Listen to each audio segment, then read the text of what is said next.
Hi ಎಲ್ಲರೂ ನಮಸ್ಕಾರ. ನೀವು ನೋಡ್ತೀರಾ Satish kannada tech YouTube channel. ಇವತ್ತಿನ ಒಂದು ವಿಡಿಯೋದಲ್ಲಿ ಮೊಬೈಲ್ನ ಯಾವ ರೀತಿ ವೆಬ್ಕ್ಯಾಮ್ ಆಗಿ ಯೂಸ್ ಮಾಡೋದಂತ ನೋಡೋಣ.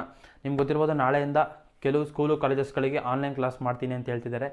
ಹಾಗೆ ನಿಮ್ಮ ಹತ್ರ ಒಂದು ಬೇಸಿಕ್ ಲ್ಯಾಪ್ಟಾಪ್ ಅಥವಾ ಒಂದು ಬೇಸಿಕ್ ಕಂಪ್ಯೂಟರ್ ಇದ್ದರೆ ಆರಾಮಾಗಿ ನೀವು ಅದರಿಂದ ಆನ್ಲೈನ್ ಕ್ಲಾಸ್ ಮಾಡ್ಬೋದು, ಮೊಬೈಲ್ನ ವೆಬ್ಕ್ಯಾಮ್ ಆಗಿ ಕನೆಕ್ಟ್ ಮಾಡಿಕೊಂಡು. ಇವತ್ತಿನ ಒಂದು ವಿಡಿಯೋದಲ್ಲಿ ಮೊಬೈಲ್ನ ಯಾವ ರೀತಿ ವೆಬ್ಕ್ಯಾಮ್ ಆಗಿ ಕನೆಕ್ಟ್ ಮಾಡೋದಂತ ನೋಡೋಣ. ಅದಕ್ಕಿಂತ ಮುಂಚೆ ನಮ್ಮ ಚಾನಲ್ನ ಸಬ್ಸ್ಕ್ರೈಬ್ ಮಾಡ್ಕೊಳ್ಳಿ ಹಾಗೂ ಬೆಲ್ ಐಕಾನ್ ಕೂಡ ಕ್ಲಿಕ್ ಮಾಡ್ಕೊಳ್ಳಿ ಅಂತ ಹೇಳ್ತಾ ಬನ್ನಿ ವಿಡಿಯೋ ಶುರು ಮಾಡೋಣ. ಮೊದಲನೇದಾಗಿ ನೀವು ಒಂದು ಗೂಗಲ್ ಪ್ಲೇಸ್ಟೋರ್ಗೆ ಹೋಗಿ ಮೊಬೈಲಲ್ಲಿ ಡ್ರಾಯ್ಡ್ ಕ್ಯಾಮ್ ಅಂತ ಒಂದು ಅಪ್ಲಿಕೇಶನ್ ಬರುತ್ತೆ. ಆ ಒಂದು ಅಪ್ಲಿಕೇಶನ್ ನೀವು ಡೌನ್ಲೋಡ್ ಮಾಡ್ಕೊಬೇಕಾಗುತ್ತೆ. ಹಾಗೆ ಬ್ರೌಸರಲ್ಲೂ ಕೂಡ ಹೋಗಿ ನಿಮ್ಮ ಒಂದು ಲ್ಯಾಪ್ಟಾಪ್ ಅಥವಾ ಕಂಪ್ಯೂಟರಲ್ಲೂ ಕೂಡ ನೀವು ಒಂದು ಡ್ರಾಯ್ಡ್ ಕ್ಯಾಮ್ ಅಂತ ಒಂದು ಅಪ್ಲಿಕೇಶನ್ ಬರುತ್ತೆ. ಆ ಒಂದು ಅಪ್ಲಿಕೇಶನ್ ನೀವು ಮೊಬೈಲಲ್ಲಿ ಮತ್ತು ಕಂಪ್ಯೂಟರ್ ಅಥವಾ ಲ್ಯಾಪ್ಟಾಪ್ ಎರಡರಲ್ಲೂ ಡೌನ್ಲೋಡ್ ಮಾಡ್ಕೊಬೇಕಾಗುತ್ತೆ. ನೆಕ್ಸ್ಟ್ ನೀವು ಇದನ್ನು USB ಮುಖಾಂತರ ಕನೆಕ್ಟ್ ಮಾಡಬೇಕಂದ್ರೆ ನಿಮಗೆ ಸೆಟ್ಟಿಂಗ್ಸ್ಗೆ ಹೋಗಿ, ಸೆಟ್ಟಿಂಗ್ಸಲ್ಲಿ ನಿಮಗೆ ಇಲ್ಲಿ ಅಬೌಟ್ ಫೋನ್ ಅಂತ ಇದೆ ನೋಡಿ, ಅಬೌಟ್ ಫೋನ್ ಮೇಲೆ ಕ್ಲಿಕ್ ಮಾಡ್ಕೋಬೇಕಾಗುತ್ತೆ.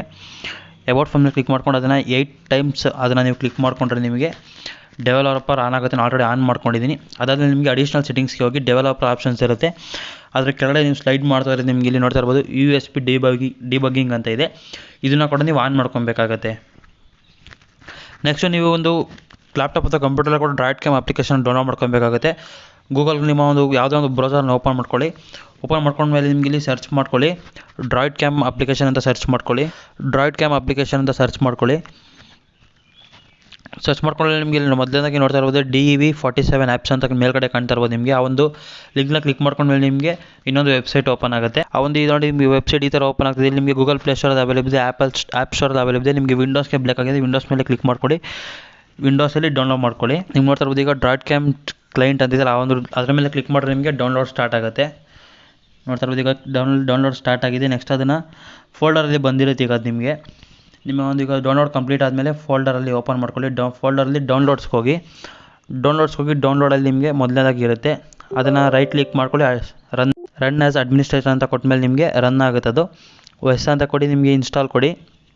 ನಾನು ಇಲ್ಲಿ ಇನ್ಸ್ಟಾಲ್ ಕೊಡ್ತಾಯಿಲ್ಲ, ಯಾಕಂದರೆ ನಾನು ಆಲ್ರೆಡಿ ಇನ್ಸ್ಟಾಲ್ ಮಾಡ್ಕೊಂಡಿದ್ದೀನಿ, ಅದಕ್ಕೋಸ್ಕರ ನಾನು ರಾಂಗ್ ಕೊಡ್ತಾಯಿದ್ದೀನಿ. ಇನ್ಸ್ಟಾಲ್ ಕೊಟ್ಟಮೇಲೆ ಬೇರೆ ಏನೋ ಪ್ರೊಸೀಜರ್ ಇನ್ಸ್ಟಾಲ್ ಆಗುತ್ತೆ. ನೋಡಿದ್ರೆ ಈಗ ಒಂದು ಅಪ್ಲಿಕೇಶನ್ ಓಪನ್ ಮಾಡ್ಕೊಳ್ಳಿ, ನಿಮ್ಮ ಮೊಬೈಲ್ ಇರುವಂಥ ಅಪ್ಲಿಕೇಶನ್ ಕೂಡ ಓಪನ್ ಮಾಡ್ಕೊಳ್ಳಿ. ನೀವು USB ಮುಖಾಂತರ ಕನೆಕ್ಟ್ ಮಾಡ್ಕೊಬೇಕಂದ್ರೆ ಅಲ್ಲಿ USB ಆಪ್ಷನ್ ಸೆಲೆಕ್ಟ್ ಮಾಡ್ಕೊಳ್ಳಿ. ನಾನು ಇಲ್ಲಿ ವೈಫೈ ಮುಖಾಂತರ ಕನೆಕ್ಟ್ ಮಾಡ್ಕೊತಾ ಇದ್ದೀನಿ. ಅಲ್ಲಿ ವೈಫೈ ಮೇಲೆ ಕ್ಲಿಕ್ ಮಾಡ್ಕೊಬೇಕಾಗುತ್ತೆ. ನಿಮ್ಮ ಮೊಬೈಲಲ್ಲಿ ಒಂದು ವೈಫೈ IP ಅಡ್ರೆಸ್ ಅಂತ ಕೂಡ ಇರುತ್ತೆ. ಆ ಒಂದು ಅಪ್ಲಿಕೇಶನ್ ಓಪನ್ ಮಾಡಿದ್ರೆ ಆ ಒಂದು IP ಅಡ್ರೆಸ್ನ ಇಲ್ಲಿ ನಿಮಗೆ ಹಾಕ್ಕೊಂಡ್ರೆ ಆಟೋಮೆಟಿಕ್ ಅದು ಫಿಲ್ ಆಗುತ್ತೆ. ನಿಮಗೆ ವೀಡಿಯೋ ಮತ್ತು ಆಡಿಯೋ ಎರಡು ಬೇಕಾ ಅಥವಾ ಬರೀ ವೀಡಿಯೋ ಮಾತ್ರ ಬೇಕಂತ ಇಲ್ಲಿ ಸೆಲೆಕ್ಟ್ ಮಾಡ್ಕೊಂಡು ನೀವು ಓಕೆ ಕೊಟ್ಟರೆ ನಿಮಗೆ ಬರುತ್ತೆ. ಮತ್ತು ಇಲ್ಲಿ ನೀವು ಇನ್ನೊಂದು ಕೆಲಸ ಏನು ಮಾಡಬೇಕಂದ್ರೆ ಡಿವೈಸ್ ಮ್ಯಾನೇಜರಿಗೆ ಹೋಗಿ, ನಿಮ್ಗೆ ನೋಡ್ತಾ ಇರ್ಬೋದು ಇಲ್ಲಿ ಲ್ಯಾಪ್ಟಾಪ್ದು ಕ್ಯಾಮ್ರಾ ಏನಿದೆ, ಆ ಒಂದು ಕ್ಯಾಮ್ರಾನ ನೀವು ಆಫ್ ಮಾಡ್ಕೊಬೇಕಾಗುತ್ತೆ. ಕ್ಯಾಮ್ರಾ ಮೇಲೆ ಕ್ಲಿಕ್ ಮಾಡ್ಕೊಂಡು ಈ ಒಂದು ಕ್ಯಾಮ್ರಾ ಏನಿದೆ ನೀವು ಆಫ್ ಮಾಡ್ಕೊಬೇಕು. ಇಲ್ಲ ನಿಮಗೆ ಆ ಒಂದು ಕ್ಯಾಮ್ರಾನೇ ವರ್ಕ್ ಆಗ್ತಾ ಇರುತ್ತೆ. ಎಸ್ ಅಂತ ಕ್ಲಿಕ್ ಮಾಡ್ಕೊಂಡು ಆ ಒಂದು ನಿಮಗೆ ಮತ್ತೆ ಎನೇಬಲ್ ಮಾಡ್ಕೊಂಡ್ರೆ ಅದೇ ರೀತಿ ಎನೇಬಲ್ ಮಾಡ್ಕೊಬೋದು. ಆ ಒಂದು ಕ್ಯಾಮ್ರಾನ ಆಫ್ ಮಾಡ್ಕೊಂಡ್ಮೇಲೆ ನಿಮಗೆ ಈ ಒಂದು ಮೊಬೈಲ್ ಆಗಿ ನಿಮ್ಮ ವೆಬ್ಕ್ಯಾಮ್ ಕನೆಕ್ಟ್ ಆಗಿದೆ ಅಂತಲೇ ಹೇಳ್ಬೋದು. ಈಗ ನೋಡಿರಿ ನಿಮಗೆ ಕ್ಯಾಮ್ರಾ ಓಪನ್ ಮಾಡಿ ತೋರಿಸ್ತಾ ಇದ್ದೀನಿ. ನೀವು ಕ್ಯಾಮ್ರಾ ಓಪನ್ ಮಾಡಿಕೊಂಡ್ರೆ ನೋಡ್ತಾ ಇರ್ಬೋದು ಈಗ ಮೊಬೈಲು ವೆಬ್ಕ್ಯಾಮ್ ಆಗಿ ಕನೆಕ್ಟ್ ಆಗಿದೆ. ಇದಿಷ್ಟು ಈ ಒಂದು ಮೊಬೈಲ್ನ ಹೇಗೆ ಸಿಂಪಲಾಗಿ ವೆಬ್ಕ್ಯಾಮ್ ಆಗಿ ಯೂಸ್ ಮಾಡಬೇಕಾಗಿರುವಂಥ ಮಾಹಿತಿ. ಈ ಒಂದು ವಿಡಿಯೋ ನಿಮಗೆ ಇಷ್ಟ ಆಗಿರೋ ಲೈಕ್ ಮಾಡಿ, ಶೇರ್ ಮಾಡಿ, ಹಾಗೆ ಸಬ್ಸ್ಕ್ರೈಬ್ ಮಾಡ್ಕೊಳ್ಳೋದನ್ನ ಮರಿಬೇಡಿ ಅಂತ ಹೇಳ್ತಾ ಸಿಗೋಣ ಮುಂದಿನ ವಿಡಿಯೋದಲ್ಲಿ.